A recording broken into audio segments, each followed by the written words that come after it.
Pessoal, bom dia. Vamos à nossa aula síncrona da disciplina de Estrutura de Dados 1, e o nosso objetivo hoje é dar continuidade na implementação de hash. Então, na aula passada, a gente viu o conceito sobre hash, onde a ideia central é a gente utilizar uma função que, aplicada sobre um determinado dado, uma determinada chave que a gente tenha, a gente consiga passar por essa função e realizar um mapeamento, para que a gente consiga um acesso direto a uma determinada informação.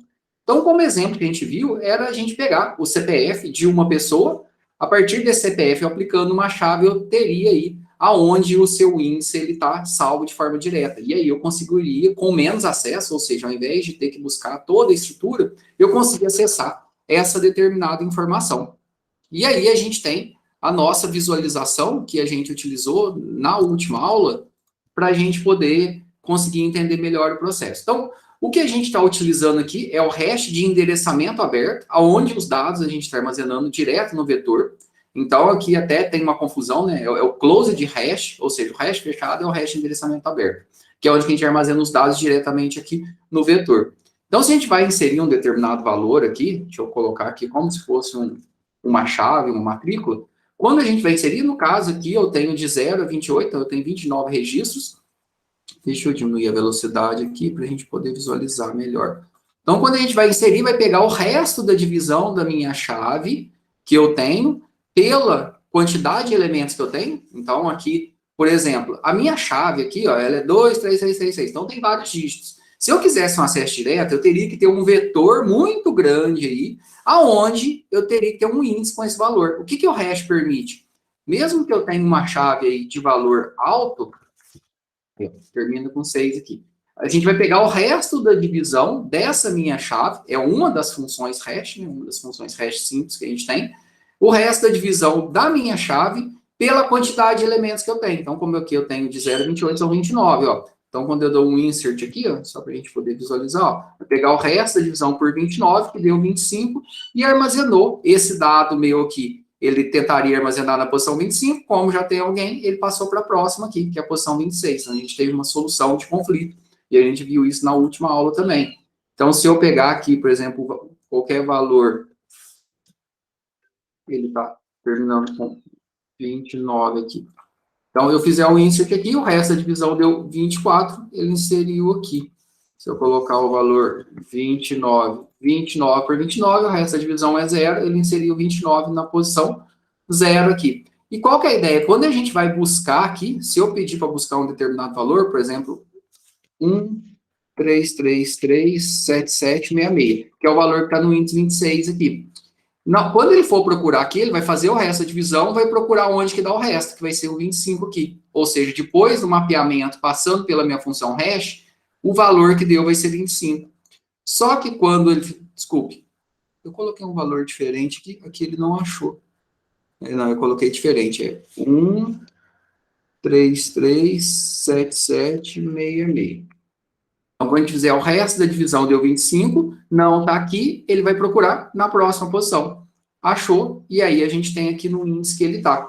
Então, é isso que a gente vai ter que implementar hoje. Então, no processo de inserção, a gente já tem ele implementado, né, que a gente viu na última aula, e agora a gente tem que fazer a busca. Então, qual que é o objetivo do hash, então? A gente tem uma chave e eu vou conseguir acessar essa determinada chave sem uma quantidade exaustiva de busca, ou seja, eu não preciso procurar pelos N elementos que eu tenho. Isso aí vai ser o meu pior caso.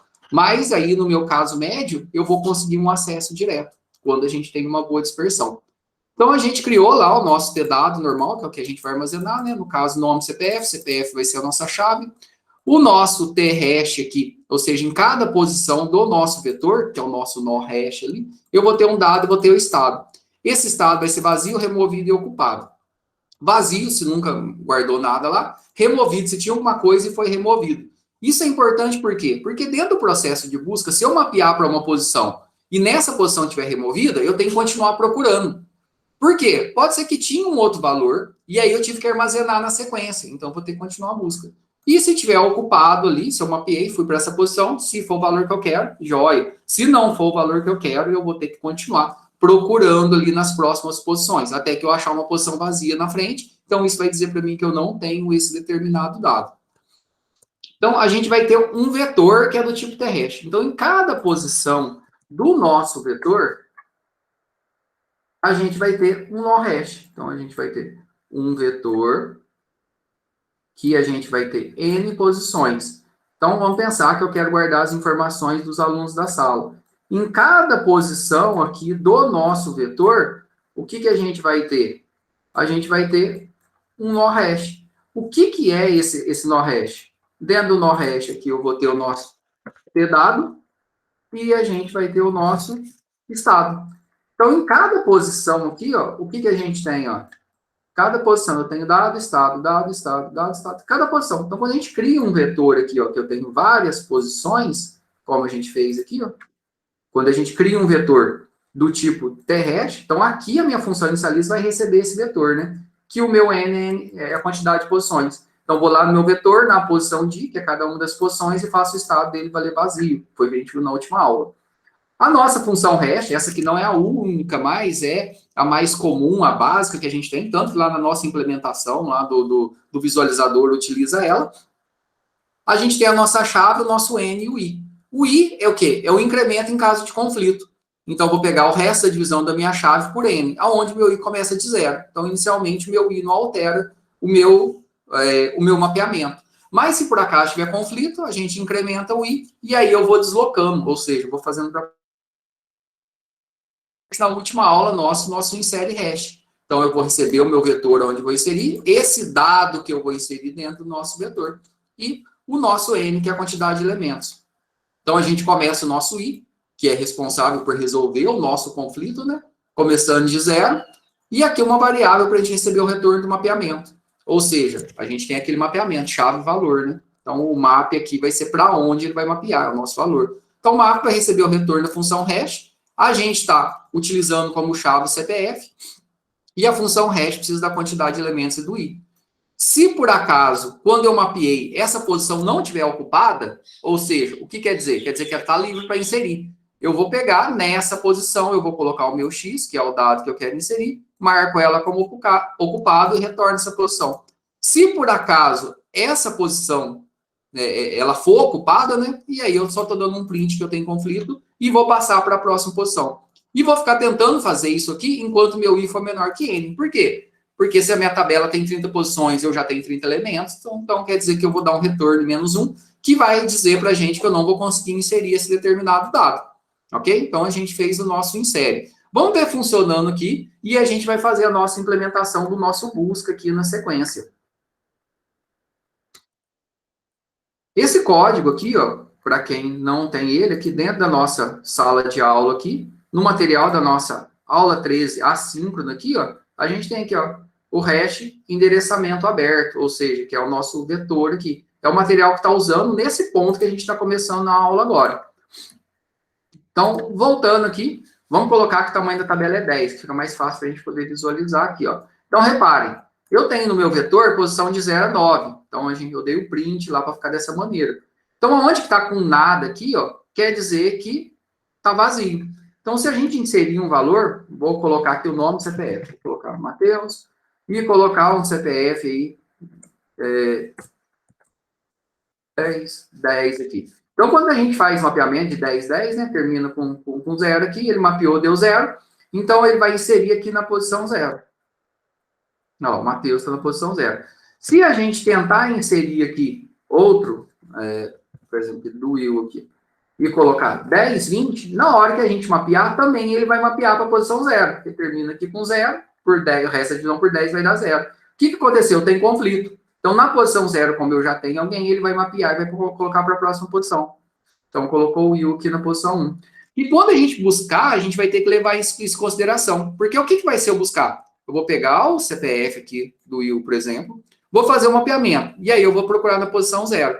Aí ele está na posição 0? Não está. Então, isso quer dizer que ele não existe? Não. Se ele não está na posição 0 e nessa posição 0 tem alguém, ou já teve, né? Ou seja, se essa posição aqui estiver ocupada ou removida, eu tenho que passar para a próxima para poder ir procurando. Ah, o Will está aqui? Beleza, retornou. O Will está aqui? Não, se não tivesse, vai passar para a próxima. Na próxima posição não tem nada. Então, se ele não estiver aqui, quer dizer que ele não pode estar para frente, né? E depois a gente pode fazer aí as nossas outras opções também. Então, vamos lá fazer o nosso busca.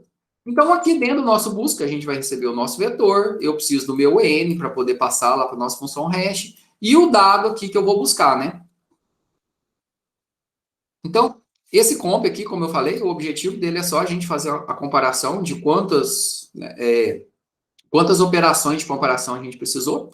E aqui a nossa variável de mapeamento. A primeira coisa que a gente vai fazer é o quê? É a gente chamar a nossa função hash para poder verificar em qual posição esse meu dado deveria estar. Então, é a primeira coisa que a gente vai fazer aqui. Então, a gente vai chamar a nossa função hash aqui, passando a nossa chave, que no caso é o CPF, né? x.cpf. A gente precisa do N e precisa do I. Por que eu preciso do I? Você vai inserir, por que você vai precisar deslocar aqui? Porque se eu tentar procurar aqui numa determinada posição e não achar, eu vou ter que passar para a próxima. Ou seja, como eu mostrei lá no exemplo, na hora que eu mapeei o Will, ele foi lá para a posição 0. Mas na 0 já tem alguém. Então, eu tenho que tentar na próxima. Ah, depois na próxima já tem alguém e não é. Vou tentando na próxima. Até que eu ache uma posição vazia ou até que eu percorra toda a minha tabela. Ou seja, enquanto meu I for menor que N, ele sai de 0. Na hora que ele chegar no N aqui, ou seja, que é a quantidade de elementos que a gente tem, a gente vai parar de buscar. Então, a gente fez o mapeamento. A primeira coisa que eu vou olhar é o quê? Se eu mapeei para uma posição e nessa posição está vazia, quer dizer que nunca teve ninguém lá. E também esse cara que eu estou procurando não está lá. Então, eu já posso falar que eu não vou achar.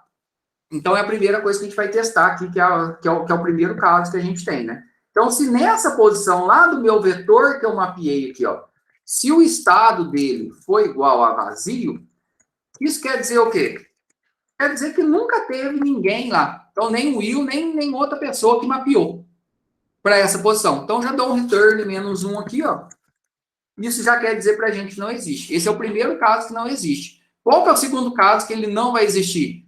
Se eu percorrer toda a minha estrutura e não encontrar ele. Aí eu dou um return -1. E aí, quando que eu vou falar aí que é o caso que eu posso encontrar ele? Se eu mapear para essa posição aqui, ó. Então, eu já vou colocar um if, não preciso colocar else, porque se entrar nesse if, já cai o return aqui, acabou. Certo? Então, se eu mapear para uma posição aqui, e o estado dessa posição aqui for igual ao ocupado, quer dizer que tem alguém ali. Aí eu tenho que verificar o quê? Se esse alguém que está lá é quem eu estou procurando. Ó, então, eu vou olhar aqui. Ó. Se eu mapeei para a posição e essa posição está ocupada, então, o que eu vou verificar? Se o cara que está nessa posição, ponto dado dele, o CPF desse cara que está nessa posição, foi igual ao meu x.cpf. Então, eu estou olhando o quê? Eu vou até quebrar linha aqui, ó, que aí fica mais fácil a gente visualizar. Se essa posição está ocupada, tem gente lá, e o cara que está nessa posição é igual ao cara que eu estou buscando aqui, que é o meu x, beleza, achei ele, né? Então, eu posso dar um return e eu vou retornar a posição do mapeamento. Poderia retornar 1 para falar que eu achei, só que aqui, no caso, a gente vai retornar a posição do mapeamento. Falar, o cara está em tal posição. Agora, se eu mapeei para uma posição, essa posição está ocupada e não é o cara, eu tenho que ir para a próxima. Se eu mapeei para uma posição e essa posição está removida, quer dizer que já teve alguém lá, pode até ser esse cara que eu estou procurando, ou pode ser algum outro. Aí eu tenho que passar para a próxima posição. Então eu vou ter que ir. Ah, então quer dizer que se eu tinha o Matheus, excluí o Matheus. O que quer dizer, então? Se eu já tinha o Matheus, excluí o Matheus, ele vai sair procurando. Então, até o final. Então, a gente coloca um else aqui e mais. Ou seja, procura na próxima posição. Então, a gente vai ter esses 3 casos aí, ó. Mapeei para uma posição, tá vazia? Vou retornar que não existe. Mapeei para uma posição, tem gente lá, beleza. Vou verificar se esse cara que está lá é quem eu estou procurando. Retorno. Mapeei para uma posição. Essa posição está ocupada, mas não é o cara. Passo para a próxima. Mapeei para uma posição. Essa posição está removida? Passo para a próxima. E vou ficar tentando isso enquanto o quê? Pelo tamanho da minha tabela. Então, se a minha tabela tiver 30 posições, qual que é a quantidade máxima de operações que ele vai fazer? É 30. Porque pode ser, eu vou procurar um cara que não existe. E aí eu vou procurando até na próxima posição. Se eu passar para uma posição e essa posição estiver vazia, aí ele já para, tá vendo? Ele dá um return -1. Então, isso não quer dizer, tá tudo vazio. Mapeei, ele já para. Só que se tiver tudo ocupado, pensa que está tudo ocupado, mas nenhuma dessas posições que estão ocupadas é pelo cara que eu estou buscando, então ele vai percorrer tudo. Ah, eu tenho 30 posições, mas 5 estão ocupadas. Aí ele vai tentar na primeira, ou seja, ele mapeia, né? Para que mapeou, ele vai tentando sempre na sequência. Na hora que na sequência, se ele achar um vazio, ó, repare, é o primeiro teste que a gente faz. Ele achou um vazio, já para. Por quê? A gente evita dele ficar procurando tudo à toa, né? E agora a gente vai visualizar se isso aí vai funcionar. Deu para entender a lógica aí, meninos? Vamos visualizar agora. Ó, vou colocar o tamanho da minha tabela 10 de novo e vamos fazer o mesmo caso aqui, ó. Vou inserir o Matheus, o CPF 1010. Agora vou inserir o Will, o CPF 1020. Então ele está na próxima aqui, ó. Se eu for procurar alguém aqui, ó, vou buscar o CPF de busca aqui, ó. Se eu procurar o Will aqui, o que vai acontecer, ó? Ah, a gente não chamou. Eita, faltou a gente chamar lá no main, né? Vamos lá no main. A gente criou a função aqui. Ah, aqui na hora que a gente está passando para a próxima aqui, ó, a gente não está printando nada. Se a gente quiser aqui, ó, a gente pode falar aqui que a gente está deslocando, né? E aí dá certo aqui. Eu até vou colocar aqui só para a gente poder ver o print aqui, ó. Ou essa quantidade de comparações aqui que a gente pode incrementar e printa ela. Deixa eu ver. Vamos incrementar ela aqui, ó. E aí eu printo ela no... Deixa eu ver se vai dar pra gente printar ela.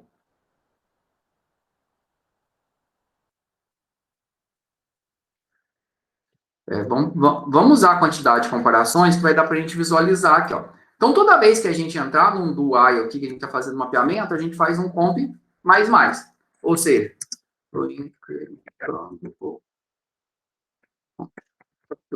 comparações. Isso aqui vai servir para a gente ver o quê? Na melhor das hipóteses, a gente vai ter uma comparação, mas pode ser que ele vai deslocando e vai indo para a próxima. Esse comp é uma variável global que a gente declarou lá em cima, lá na nossa estrutura. E aí a gente printa ele depois. Vamos lá no main que a gente printa ele. E aí fica mais legal. Então, aqui eu não mudei nada, só o comp aqui. Vamos lá no nosso main. Opção de busca, remover, o busca é o 3 aqui, ó. Então, aqui já leu, aí agora aqui é só chamar, né? Então, aqui não tem segredo. A gente já, na hora que a gente chama, a gente tem uma variável map aqui também, não tem? Tem. Vamos chamar ela aqui, então. Map vai receber a nossa função de busca, né? Então, busca hash, vou passar o meu vetor, que no caso aqui é o nosso V também, né? Isso, é o nosso V. Vou passar o tamanho da minha tabela, quem que é o tamanho da tabela é o N também, e vou passar o meu dado, que no caso que é o X. Ah, mas você não leu o nome. Não precisa, né? Que na verdade aqui, quando a gente buscar, a gente vai falar que CPF foi encontrado em determinada posição. Então, e se a gente quisesse também, eu poderia ver o nome que está armazenado lá e retornar o T-dado inteiro. Então, a gente poderia fazer isso aqui, ó. Então, eu mapeei para uma determinada posição. O que a função busca faz para a gente? Tá só busca lá mesmo? Tá. O que a função busca faz? Se ele encontrar, ele retorna a posição. Se não encontrar, ele retorna menos 1. Então, se o meu mapeamento de retornar menos 1, o que isso quer dizer? Quer dizer que não foi encontrado, né? Printf, chave não encontrada. E aí, qual a linha triste aí? Agora, se não, a gente pode falar em qual posição que ele encontrou e quantas comparações foram necessárias, né? Que aí a gente mostra o comp lá. E aí, printf, chave encontrada na posição %D. E vamos colocar... vamos fazer 2 prints aqui, que aí fica mais fácil de visualizar. E a posição aqui é o nosso mapeamento. E agora vou dar um print F aqui também para poder colocar aqui quantidade de comparações. 2 pontos, %D, barra N, e a gente mostra o nosso ponto. Isso aqui vai servir para quê? Quantas comparações foram necessárias? Ou se a gente quiser tirar até fora do else aqui, ó, porque aqui a gente consegue mostrar a quantidade de comparações. Se achou e se não achou. Porque se não achou, vamos colocar fora, deixa eu tirar fora do else aqui. Porque se não achou, ele teve que fazer várias comparações também, ó. Deixa eu até colocar dar um espaço aqui para ver que ele está fora.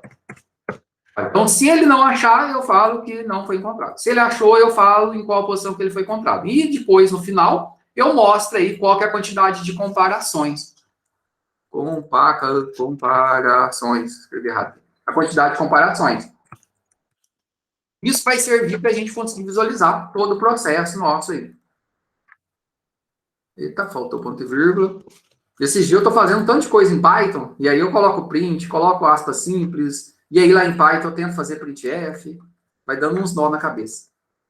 Vou colocar aqui menor, só para ficar visualmente aqui mais organizadinho. Então, colocou 6, vou inserir alguém aqui, deixa eu colocar o Matheus aqui, 6, deixa eu colocar o CPF aqui, 1036. Ó, mapeou aqui para posição 4. Beleza. Se eu inserir alguém aqui, tem 6. Pode colocar alguém que termina com 30 aqui. 1036. Will. 1030. Ó, o 1030 aqui, ele mapeou para a mesma posição que já estava o Matheus, ó, que estava o 4. Teve conflito, deslocou para a posição 5. Beleza. O que vai acontecer agora? Agora a gente vai buscar, né? Vamos ver se vai dar certo. Vamos colocar o CPF da busca. Se eu buscar o 1036 aqui, ó, olha o que aconteceu, ó. Chave encontrada na posição 4, que é o Matheus. Eu tive que fazer uma comparação só. Ou seja, eu tenho um vetor aqui, que poderia ter quantas posições fosse, mas se eu estou mapeado direto, eu precisei fazer só uma comparação. Então, eu consigo acesso direto aqui. Agora, se eu for buscar aqui o Will, por exemplo, ó. Eita, eu coloquei para inserir. Conflito, inserir na posição 0. Mas vamos buscar agora o Will aqui. Ele vai bugar o nosso negócio aqui. 1030. Olha lá. Chave encontrada na posição 5. Então, o que aconteceu aqui? O 1030, ele mapeou para o 4 aqui. Ah, o Will está na posição 4? Não, ele está ocupado, então ele vai procurar na próxima aqui. E o que vai acontecer? A gente tem outro caso aqui. Se eu procurar alguém que mapear para uma determinada posição e esse alguém não existir. Então, o que vai acontecer aqui? Se eu pegar alguém aqui e mapear para a posição 1, por exemplo, tá vazio, ele já vai falar que não existe uma vez e vai ter uma comparação só. Então, se a gente for buscar aqui, deixa eu pegar alguém que vai mapear a posição 1. Então, vamos colocar aqui, ó. Colocar o 7 aqui, o CPF a busca. São 6 posições, né? Ó, se eu pegar o 7, o resto da divisão de 7 por 6 dá 1, ele vai tentar procurar na posição 1. Como a posição 1 está vazia, ó, com uma comparação ele já falou que não existe. Só que a gente tem outro caso. Se a gente tiver alguém que mapear para a posição 4, o que vai acontecer que não existe? Ah, vamos procurar um CPF aqui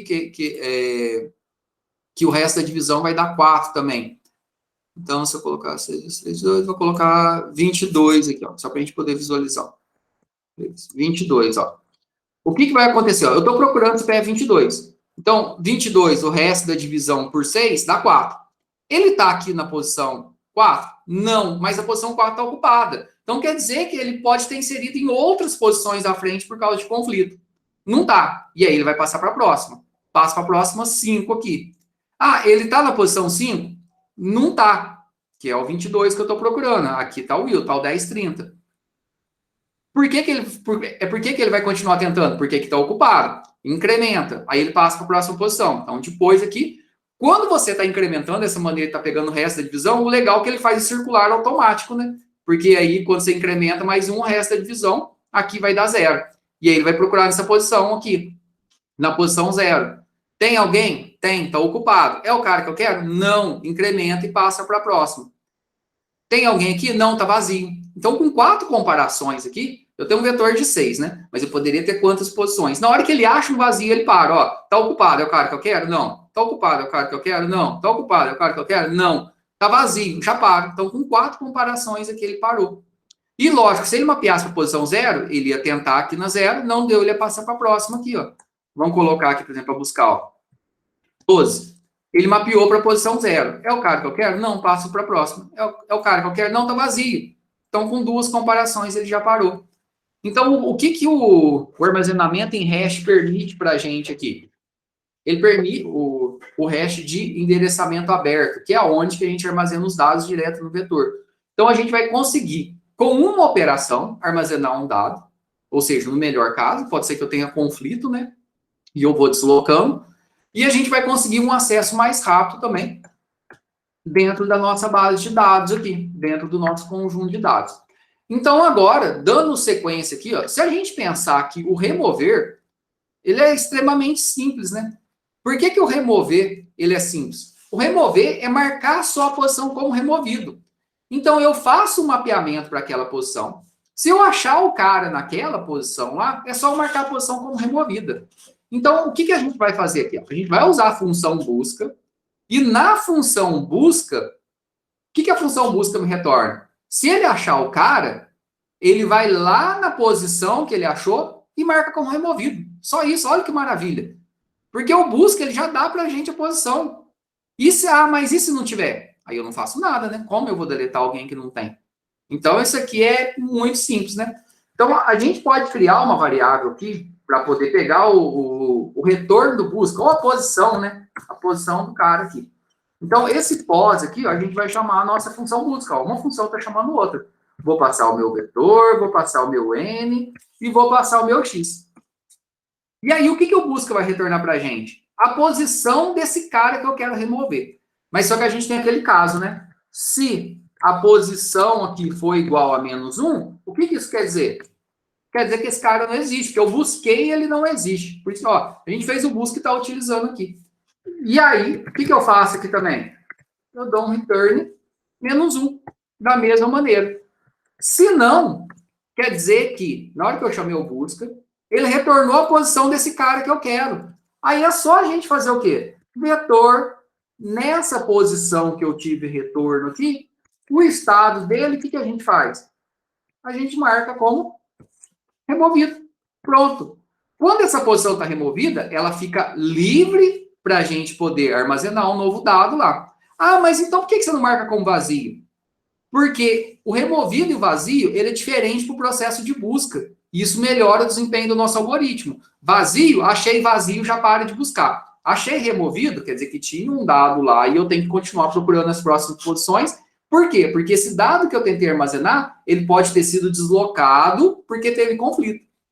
Então, essa diferença de removido e vazio, ela é importante para poder melhorar o desempenho aqui do nosso algoritmo. Então, isso ajuda a gente a entender um pouco melhor aí o nosso processo. E aí, deu certo, e aí eu posso dar um return 1 aí, por exemplo, para falar, ó, deu certo aí o processo de apagar, aqui no final, né? Então, eu mapeio aquela posição, através da busca, né? A busca vai retornar. Se aquela posição, se o retorno for -1, quer dizer que -1 para a gente, eu não tenho esse valor. Se não, eu vou naquela posição, marco como removido e dou um return 1 aqui para falar que deu certinho, deu tudo ok, certo? Então, vamos lá, ó, no nosso main lá para a gente poder visualizar, poder testar, né? Então, ó, CPF para remover aqui. Agora eu vou pegar aqui, a gente está usando o map lá para tudo, né? Eu coloquei alguma outra variável aqui. Um N, OP, não, vamos usar o map mesmo. A gente está usando ela para tudo aqui. Ela vai receber o retorno aqui de chamar a nossa função remover. Remover? Não, remover não. Qual é o nome que eu coloquei? Delete hash. Vou passar o vetor, vou passar a quantidade de elementos, vou passar esse dado que eu quero aqui. Se o retorno aqui do map for igual a -1, aí eu vou falar que esse valor que eu quero remover, ó, printf, valor não existente para remoção. Valor não, chave, né? Então, essa chave aqui, a gente não tem ela para poder remover. Agora, se o retorno não for -1, quer dizer que foi 1, né? Então, a gente dá um printf aí. Printf, chave removida com sucesso. Carinha feliz. Beleza. E agora a gente pode testar aqui, ver se isso aqui está funcional. Então, vamos lá. O tamanho da tabela, vou colocar 6 de novo. Vamos inserir aqui, agora vou colocar o primeiro, 10, 20. Agora vou inserir Marcelo, 10, 30. Ó. Então, um está na posição 10, 20, outro na posição 10, 30. Agora deixa eu colocar aqui. Matheus, 10, 31. Beleza, agora está todo mundo aqui já. Um está na posição 0, o outro está na posição 4, outro está na posição 5. Voltando ao nosso buscar aqui, se vê, ó, se eu colocar 10, 30, ó, encontrou aqui o Marcelo aqui na posição 4, é onde que ele está aqui. Se eu quisesse mostrar o dado que a gente poderia, né? E ele precisou só de uma comparação. Por quê? Acesso direto, ó, eu tenho a minha tabela, pode ter quantas posições eu consegui acesso direto aqui. E se a gente for lá agora remover, vamos remover aqui o Matheus. 10, 31. Ó, a chave foi removida com sucesso. E beleza. Ó, voltou aqui, ela ficou livre aqui. Então, a gente consegue armazenar um valor aqui agora, nessa posição aqui, ó. Deixa eu colocar aqui, ó. O João, vamos pensar que a chave dele é 10, 31 agora. Ó, conseguiu colocar lá na posição, na mesma posição que está. Então, está removido, eu consigo inserir. Mas por que é importante eu marcar lá o removido? Porque se eu mapear para essa posição, eu tenho que continuar testando as próximas. Então, esse é o nosso objetivo. E se eu mapear para uma posição que não existe, ele vai retornar -1. Então, o busca lá e já faz todo o nosso serviço, né? Se eu colocar aqui, ó, 10, 21, ó. 10, 21 aqui, ele vai mapear para a posição 1. Ele já bateu direto. Chave não existente para remoção. Então, se a gente quisesse até printar o comp, a gente iria ver o que o busca fez, né? Que é o processo de busca. Ele mapeou aqui o 10, 21 direto aqui e ele já não achou, né? Então, para o remover, a gente está usando busca. Então, olha que legal aí que a gente tem dentro do processo. E aí, por último, aí, o que faltou que vocês vão fazer é o nosso altera hash aqui. Então, no nosso altera hash aqui, qual que é o objetivo dele? Você vai mapear para a posição. Primeira coisa, você vai digitar o CPF. Aí você quer alterar o nome da pessoa. A chave aí você não vai deixar alterar.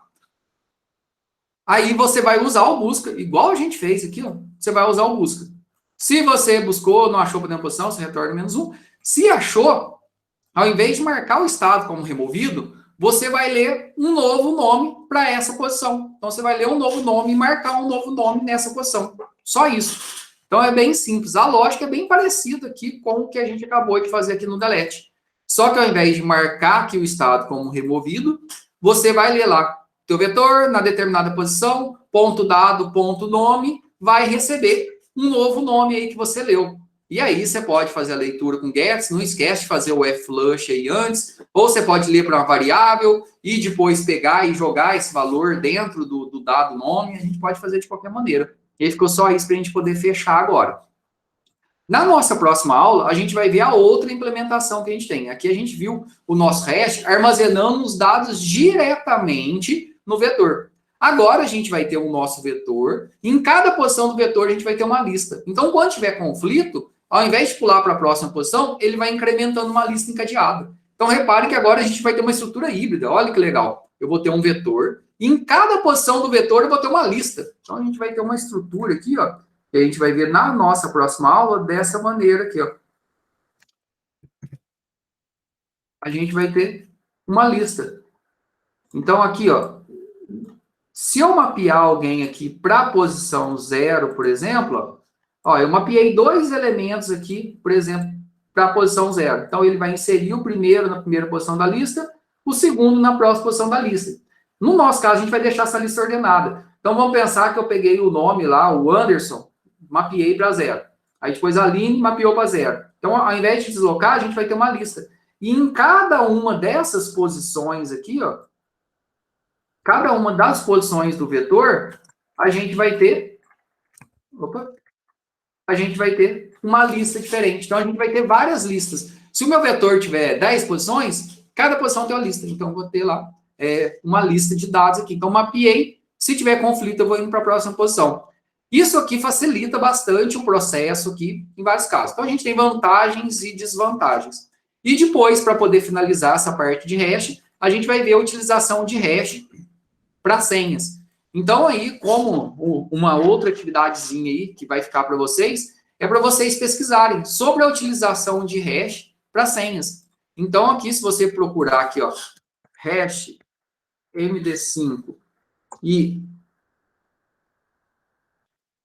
hash SH256, que são dois padrões de codificação de hash.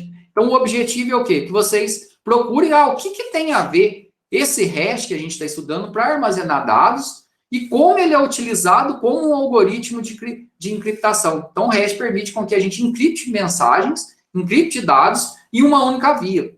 Por quê? A gente viu que diferentes valores podem mapear para uma mesma posição.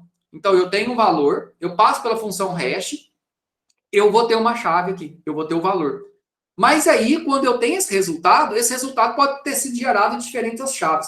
Então, por isso que a gente chama de função criptográfica de uma única via. Daqui da chave eu consigo chegar no valor, mas do valor eu não consigo voltar. Por isso o hash aí, ele é tão utilizado para esquemas de segurança de dados.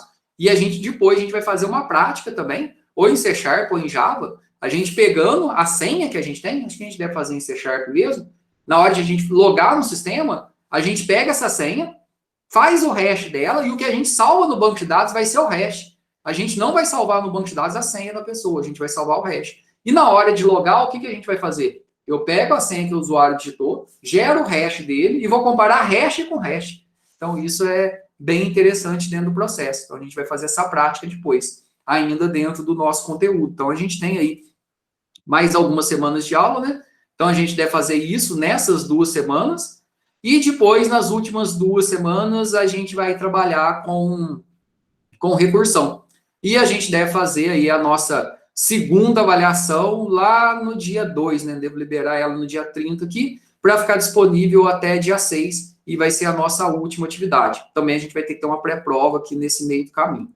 Joia, pessoal? Qualquer tipo de dúvida, é só chamar aqui dentro do nosso ambiente, aqui no Google Sala de Aula, só deixar uma mensagem aqui, ou podem me chamar no WhatsApp também. Tranquilo? Beleza, pessoal. Até mais. Abraço.